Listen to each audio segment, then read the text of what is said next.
चलिए दोस्तों, तो अब हम शुरू करते हैं बैलेंस शीट।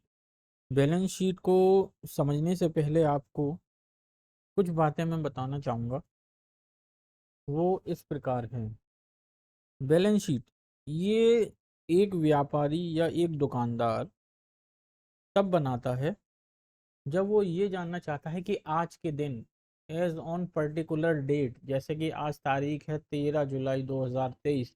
तो आज के दिन मेरी दुकान में कितना माल है, कितना स्टॉक है, मुझे किसे कितने रुपए देने हैं, मुझे किससे कितने रुपए लेने हैं, और मेरे पास जो एसेट्स हैं वो कौन कौन सी हैं और उनका क्या वैल्यू है आज के दिन पे, और मेरी कोई लाइबिलिटीज़ है जो मुझे देनी हैं तो वो कौन सी हैं और उनकी क्या वैल्यू है एज ऑन डेट। यानी कि एक पर्टिकुलर डेट को ये मेंशन करती है कि आज के दिन हमारे पास कितने एसेट्स और लाइबिलिटीज़ हैं। ठीक है। तो इसके लिए मैं आपको बताना चाहूँगा, सबसे पहले हम एसेट साइड से शुरू करते हैं। ओके। तो एसेट साइड में ये गुडविल को मैं आपको थोड़ी देर के बाद बताऊंगा। पहले आप देखिए लैंड एंड बिल्डिंग। आपकी जो प्रेमाइसेस है, आपकी जो बिल्डिंग है, आपकी जो दुकान है, वो किस वैल्यू पर जो है उसका वैल्यूएशन किया गया है, तो वो वैल्यू लिखी जाती है। जैसे आपकी दुकान है किसी कोई मार्केट में, तो उसकी कीमत है 5 लाख। ठीक है, तो वो चीज़ यहाँ वैल्यू लिखी जाएगी।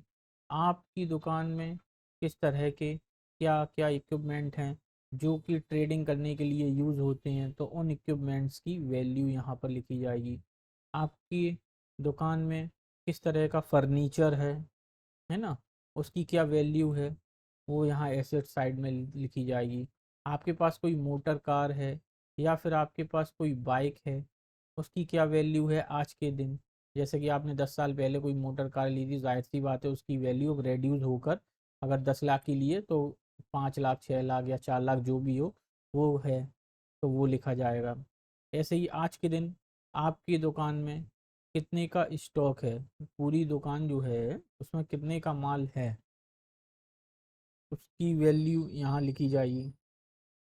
हाँ, अगर आपने कहीं इन्वेस्टमेंट्स करे हैं, है ना, तो वो इन्वेस्टमेंट कितने रुपए के करे हैं, कहाँ करे हैं, तो वो उसकी वैल्यू लिखी जाएगी। और उन इन्वेस्टमेंट्स की डिटेल भी यहाँ लिखी जाती है एसेट साइड में।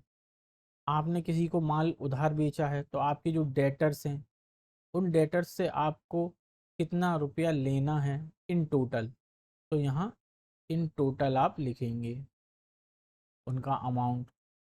तो जाहिर सी बात है हम हमेशा नगद तो सेल्स करते नहीं हैं, उधार सेल्स भी करते हैं।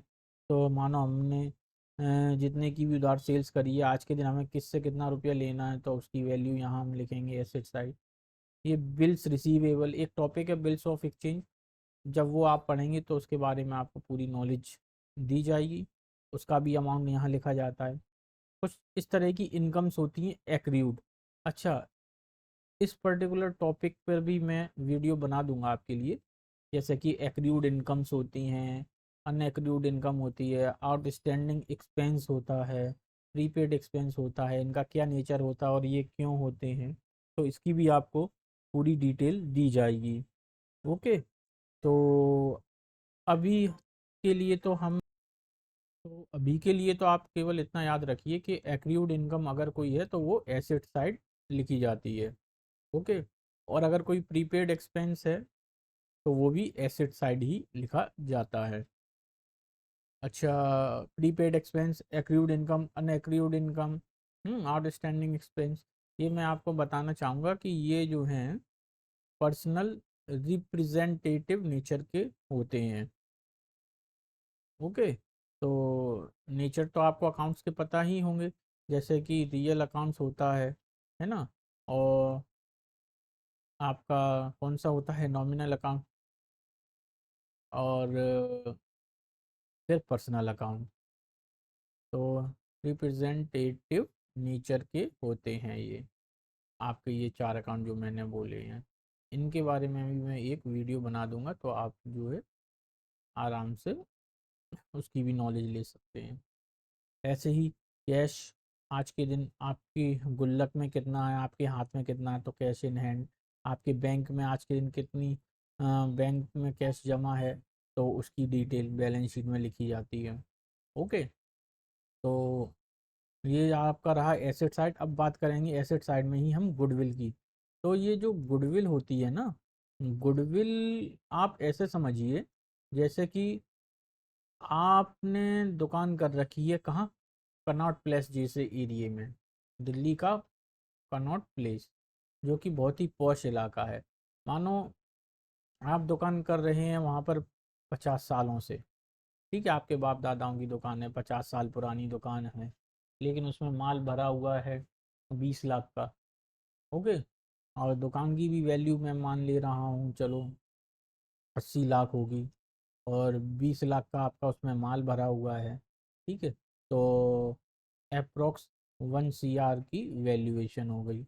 तो अगर आपको दुकान बेचना है तो क्या आप उसको, आज के टाइम उसकी कीमत 80 लाख है और 20 लाख है, क्या 1 करोड़ रुपए लेके आप दुकान बेच दोगे? जी नहीं, बिल्कुल नहीं बेचोगे, क्योंकि आपने जो इतने साल तक वहाँ पर धंधा करा है, व्यापार करा है, तो आपने वहाँ पर अपना कुछ नाम भी कमाया है, ख्याति कमाई है, जो कि ग्राहक पूछता हुआ आता है कि भाई हमें उनकी दुकान पे जाना है, फलाने की दुकान पे जाना है। तो ये आपने एक अपनी खुद की वैल्यूएशन क्रिएट की है वहाँ पर। तो इसी जो वैल्यू को हम क्या कहते हैं, गुडविल के नाम से कहा जाता है, जाना जाता है इस वैल्यू को, जो आपने वहाँ पर अपनी ख्याति या गुडविल अर्न की है। तो अगर आप बेचेंगे तो आप 1 करोड़ में नहीं बेचेंगे, कोई नहीं बेचेगा, भले ही मैं ही क्यों ना दुकान कर रहा हूँ, मैं 1 करोड़ क्यों लूँ? जब मैं इतने टाइम से दुकान कर रहा हूँ, मेरी इतनी फेमस दुकान है, तो मैं बोलूँगा 1.5 करोड़, या मैं बोलूँगा 1 करोड़ 40 लाख, ठीक है। तो ये जो 40 लाख और 50 लाख, ये जो वैल्यू है ना, एक्स्ट्रा वैल्यू, इसी को हम गुडविल कहते हैं। हालांकि ये भी एक अलग से टॉपिक है पूरा पूरा। तो उस टॉपिक में क्या है, आपका गुडविल की वैल्यूएशन, और ये किस तरह की होती है, कितने प्रकार की होती है, ये पूरी जानकारी उसमें दी जाती है। जब ये पर्टिकुलर टॉपिक या चैप्टर हम पढ़ेंगे, तब हम जो है इसके बारे में पूरा पूरा डिस्कस करेंगे। ये एक तरह का इंटेंजिबल एसेट्स होता है। तो आपको तो खैर अभी तो मैं बहुत ही प्राइमरी लेवल पे पढ़ा रहा हूँ, बहुत ही शुरुआती स्तर पे पढ़ा रहा हूँ। तो ये आपको बुक में लिखा हुआ मिलेगा कि आपकी गुडविल की वैल्यू क्या है, तो आपको बैलेंस शीट बनाते टाइम उसकी वैल्यू यहाँ पर लिख देनी है। जैसे कि 50 लाख है तो आपको 50 लाख लिखना है। ओके, तो ये तो आपकी एसेट साइड कंप्लीट हो गई। ठीक है, अब हम बात करेंगे लाइबिलिटी। तो लाइबिलिटी साइड में क्या क्या ट्रांजैक्शंस आते हैं, या किस तरह की जो है एंट्रीज लिखी जाती हैं, वो हम बात करते हैं। कैपिटल, कोई व्यक्ति अपने व्यापार में उसने कितने रुपए की पूंजी लगाई है, यानी कि 50 लाख रुपए से व्यापार शुरू करा है, तो वो कैपिटल यहाँ लिखी जाती है। ओके, आपको नेट प्रॉफिट हुआ है, उसको कैपिटल में ऐड करते हैं। अच्छा, कुछ ऐसे लोग होते हैं जो अपने कैपिटल जो उन्होंने लगाई है उस पर इंटरेस्ट भी लेते हैं, पूंजी पर ब्याज। तो उस पूंजी पर जो ब्याज है ना, उसको भी कैपिटल में ऐड करा जाता है। नेट प्रॉफिट और इंटरेस्ट ऑन कैपिटल, इसको कैपिटल में ऐड करके तब हम उसकी वैल्यू यहाँ लिखते हैं। ओके, इंटरेस्ट ऑन कैपिटल को प्रॉफिट एंड लॉस के डेबिट साइड में लिखा जाता है। उसके बाद यहाँ कैपिटल में उसको जोड़ा जाता है। अच्छा, अब जैसे कि ड्राइंग्स, ड्राइंग्स ये एक तरह का पर्सनल नेचर का खर्चा होता है। जैसे कि जो बिजनेसमैन है, उसने अपने बिजनेस में से कितना रुपया निकाला है, ओके, ड्राइंग्स में कितना रुपया निकाला है और कितना टैक्स दिया है, इनकम टैक्स का पेमेंट करा है, और अपने घर गृहस्थी के खर्चों के लिए कितना रुपया उसने निकाला है, तो उसको हम फिर जो कैपिटल में ये दोनों चीज़ें ऐड करने के बाद जो आता है, उसको हम ड्राइंग्स को लेस करते हैं इसमें से। कैपिटल में ऐसे ड्राइंग्स हमेशा लेस होती है। अगर आपको कोई लॉस हुआ है ना, तो जैसे प्रॉफिट होता था तो हमने कैपिटल में उसको ऐड किया था, और अगर लॉस होता है तो आप उसको माइनस करेंगे कैपिटल में से। तो ये तो आपकी हो गई लाइबिलिटी साइड, और वो टोटल नेट इफेक्ट उसका आप यहाँ लिख देंगे। अच्छा, ऐसे ही व्यक्ति, ये तो नहीं है जैसे कि हम लोग अपने घर में गुल्लक में कुछ रुपया जोड़ते हैं बुरे वक्त के लिए, या बैंक में सेविंग करते हैं, तो ऐसे ही जो व्यापारी होता है वो भी अपने बिजनेस में प्रॉफिट में से कुछ अमाउंट निकालता है और उसको बुरे वक्त के लिए रखता है, उसे पता नहीं कब ज़रूरत पड़ जाए, तो उसको हम रिजर्व एंड सरप्लस के नाम से जानते हैं। तो रिजर्व एंड सरप्लस हमने कितना मेंटेन करा है या बना के रखा है, तो उसकी वैल्यू भी हम यहाँ लिखते हैं। ऐसे ही आउटस्टैंडिंग एक्सपेंस जो कि खर्चा बकाया है, हमें देना बाकी है, उसकी वैल्यू हम यहाँ लिखेंगे। ये आपको लिखा मिलेगा बुक में। अनएक्रूड इनकम, ठीक है, जो आपको मानो कैश तो आ गया आपके पास, लेकिन अभी वो आपने इनकम एक्रूड नहीं की है, यानी कि सर्विस नहीं दी है या गुड्स अभी नहीं दिया है, लेकिन रुपया लेके रख लिया है, तो वो एक तरह से आपकी लाइबिलिटी है, उसको भी हम यहाँ लिखेंगे। आपने बैंक से लोन लिए हैं, तो वो आपकी लाइबिलिटी, कितने का क्या लोन लिया है उसका अमाउंट हम यहाँ लिखेंगे। ऐसे ही बिल्स ऑफ एक्सचेंज में बिल रिसीवेबल और बिल पेएबल, है ना, ये टर्म्स आती हैं और इनका भी यूज़ होता है। तो आपको कितना अमाउंट देना है क्रेडिटर को, बिल्स पेएबल, उसका अमाउंट हम यहाँ लिखते हैं, है ना। Creditor, bill payable, bank overdraft, bank से कितना लोन लिया है उसका अमाउंट लिखते हैं। अच्छा, डेबिट, ये आपका लाइबिलिटी साइड और एसेट साइड बैलेंस शीट की दोनों इक्वल हो जाती हैं, अगर मैच कर जाती हैं, इसका मतलब है आपकी बैलेंस शीट बिल्कुल ठीक है। ओके, अब लगभग लगभग क्या आपने पूरी तरह मैन्युफैक्चरिंग अकाउंट, ट्रेडिंग अकाउंट, है ना, और प्रॉफिट एंड लॉस अकाउंट, ये आपने समझ लिया है। साथ ही बैलेंस शीट भी, मैन्युफैक्चरिंग अकाउंट हो गया आपका, ट्रेडिंग अकाउंट हो गया आपका। ओके, ये आपको कंसेप्ट इनके समझा दिए गए हैं। अब हम बात करेंगे क्वेश्चंस की। देखिए, आपने भले ही इनके सबके कंसेप्ट समझ लिए हैं, लेकिन आप जब तक नंबर ऑफ क्वेश्चंस नहीं करेंगे प्रैक्टिस के, तब तक चैप्टर आपको ये अच्छे से क्लियर नहीं होगा। ओके, तो मैं आपको क्वेश्चंस करवाऊंगा, और जब आप उनको सॉल्व करना सीख जाएंगे अच्छे से, तब आपको ये चैप्टर बहुत ही अच्छे से समझ में आएगा।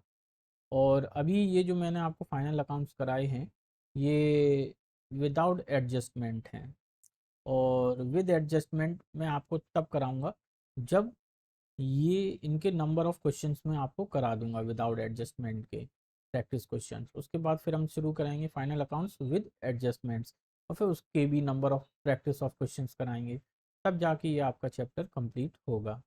अब आपको करना क्या है, आप जिस किसी भी बुक से पढ़ रहे हैं, ऑलमोस्ट आपने सभी कुछ टॉपिक्स अच्छे से समझ लिए हैं मुझसे, और अब आपके पास जो भी बुक हो, है ना, आप किसी भी क्लास में 9th या 10th में हैं, या आप मानो बीकॉम में भी हैं, फिर भी आप बेसिक से पढ़ना चाह रहे हैं, तो जो भी बुक हो, अब आप उस बुक को अच्छे से पढ़िए एक बार, इस टॉपिक को देखकर, और फिर उसके बाद में अच्छे से वीडियो, मेरे ख्याल से आप एक बार देख लेंगे पूरा वीडियो तो आपको अच्छे से समझ आ जाएगा, और फिर आप अपनी बुक को पढ़िए।